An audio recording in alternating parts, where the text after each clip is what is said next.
வணக்கம் வாடிக்கையாளரே, இது உங்கள் அட்சயா ரியல் எஸ்டேட். இந்த இடம் எங்கே இருக்குன்னா, சேலம் மாவட்டம் மன்னார்பாளையம் இருட்டுக்கல் முனியப்பன் கோயில் போகிற வழி பாலம்பட்டி. மொத்தம் 3 ஏக்கர் இருக்குங்க. 1 ஏக்கர் 2 கோடியே 5 லட்ச ரூபா. எல்லாம் தென்னை மரம், பாக்கு மரம், ஒரு கிணறு, போரு, ஃப்ரீ சர்வீஸ்.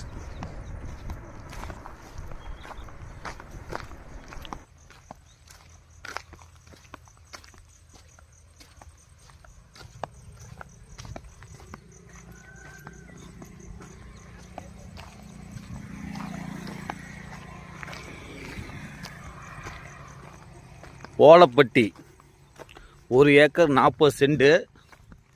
நல்லா பெரிய கிணறு, தென்னை மரம் இருக்குங்க. பஸ் போகிற ரூட்லேயே இருக்குது. பஸ் போகிற ரூட்டு ஓலப்பட்டி. இந்த இடம்தான். ஏக்கர் 80 ரூபா சொல்கிறாங்க.